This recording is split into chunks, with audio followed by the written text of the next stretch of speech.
सुत हनुमान महाराज की जय। शांति ब्रह्म एकनाथ महाराज की जय। श्री गणेशाय नमः। श्री सद्गुरु रामचंद्राय नमः। श्री रामाची जय राजधानी चेतव माझी सखी जननी ये जय भोगी अभिषेकनी ते मात्र गमनी मी झालो। सर्व ज्ञानवंत गुणवंत आदरणीय वंदनीय वयोवृद्ध कपवृद्ध अधिकार संपन्न श्रोते मायबाप माता मावल्या लहान थोर या सर्वांच्या चरणावरती नतमस्तक होतो।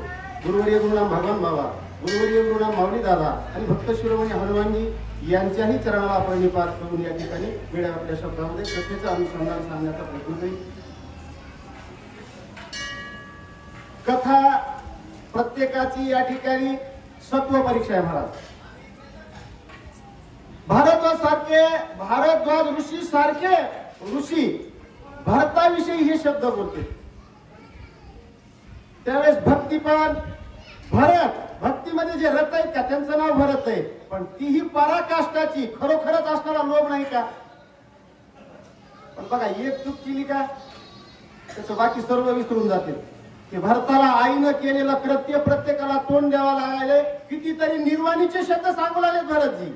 माझा प्राण का जात नाही असं बोलते तरी खात्री पटत नाही। पुन्हा पुन्हा शब्द देऊ लागले की प्रभू रामचंद्राची जी काही राजधानी आहे, जी अयोध्या नगरी आहे, जी राजगादी आहे ती मला मातेप्रमाणे आहे आणि माझ्या बंधूच्या गैरहजेरीमध्ये रामाच्या असणाऱ्या अनुपस्थितीमध्ये मी जर ते राज्य भोग करील का तर मात्र गमनाचा दोष माझ्या माथेवरती बसल। गुरुवर्या भारद्वाज ऋषी तुम्ही हे बोलू नका, मला राज्याचा लोभ नाही, मी रामाची भेट घेण्याकरता जाऊ लागलोय आणि तुम्ही मला पुन्हा पुन्हा असणार तेच शब्द बोलू लागलात, पुन्हा मला त्या ठिकाणी दोष देऊ लागलात असं भरतजी निर्वाणीचे शब्द देऊन पुन्हा पुन्हा आणि बोलू लागले। आय सेवा होरियान भरत राजन घेच जाना शीघ्र करावया वन प्रयाण तेही कारण अवधारा। तेही कारण अवधारा। मग ते कारण म्हणले ना बाबा मी सांगतो, परंतु भरतजी आणि घेऊ लागले, शपथ घेऊ लागले। मी शपथ घेऊन सांगतो गुरुवर्या ऋषीवर्या, मी प्रभू रामचंद्राची भेट घेण्याकरता आणि रामाला परत आणण्याकरता जाऊ लागलोय। राज्याचा लोभ मला नाहीये, मी राज्याच्या लोभाच्या उद्देशानं या ठिकाणी गमन करत नाही, मी तुमच्या चरणाची शपथ घेतो आणि घेतो गुरुवर्या असं पुन्हा पुन्हा भरतजी बोलू लागले। भरत जाऊनी रामा प्रति राज घेवया रघुपती आवे दया नवा मागुती आयसी प्रीती जातसे। आयसी प्रीती जातसे म्हणून म्हणले भरत रामाला कुठलाही आघात करण्याकरता जात नाही, तर प्रीतीनं आवडीनं आपल्या प्रेमाच्या शब्दामध्ये गुंतवून बंधू बंधूच्या प्रेमाविषयी त्या ठिकाणी बोलून भरतजी रामाला परत अयोध्येमध्ये आणण्याकरता जाऊ लागले। मात्र भरतापासून प्रभू रामचंद्राला कुठलाही त्या ठिकाणी आघात करण्याचा उद्देश हा भरताचा नाहीये। कारण का तर रामाला परत आणण्याकरता रामाची भेट घेण्याकरता आणि त्यांना अयोध्येला घेऊन येण्याकरता भरतजी जाऊ लागले असं सांगतात। आय कोणी भरताचे निर्वाण भारद्वाज इतके पूर्ण हरिके नाचोने आपण दिदले आलिंगन भरतासी। दिदले आलिंगन भरतासी आणि हे सर्व शब्द ऐकले भरतजीचे भारद्वाज ऋषीला ही खात्री पटली आणि पुन्हा म्हणजे काय केलं प्रेम आलिंगन भरतजीला भारद्वाज ऋषी देऊ लागले। कारण भरताने हे सर्व शब्द सांगितले ऋषीवर्यांना।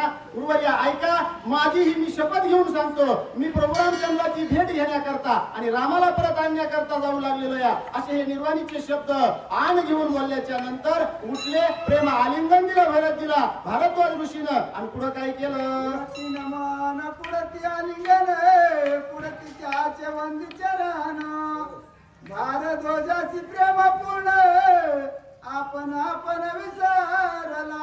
आपण आपण विसरला।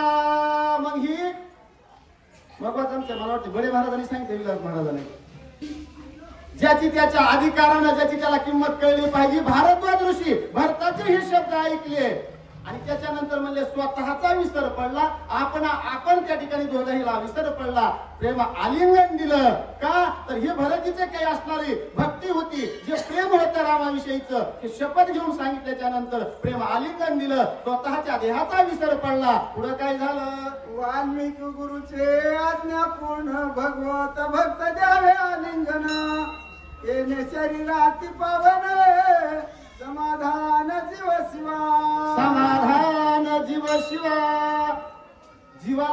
शिवाला समाधान होतंय, प्रेम आलिंगन, आलिंगन घडे मोक्ष सायुजता जोडे. मग हे प्रेम आलिंगन भारद्वाज ऋषी काय त्या ठिकाणी कमी अधिकार होता का? माहित होतं, म्हणून म्हणले भरतीला प्रेम आलिंगन दिलं. त्याच्यामुळे काय होतं, या शरीर असणारं त्या ठिकाणी पवित्र होतंय, पावन होतंय.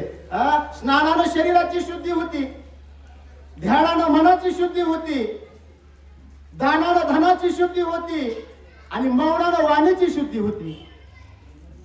हे खरं स्नान आहे. स्नान शरीराला त्या ठिकाणी पाणी घेतल्यानंतर शरीराची शुद्धी होती, पण मनाची शुद्धी, धनाची शुद्धी आणि हे सर्व ज्ञान भारद्वाज ऋषीपाशी विराजमान होतं. म्हणून कुठलाही संकोचित वृत्ती न ठेवता निसंशयपणे प्रांजळ अंतकरणानं भरतीला प्रेम आलिंगन दिलं भारद्वाज ऋषीनं. पुढं काय झालं, आयशे अन्याय प्रीती भरत पूजेन वाढली भक्ती वसिष्ठ पूजावा ब्रह्ममूर्ती उल्हास चित्ती भारध्वजा उल्हास चित्ती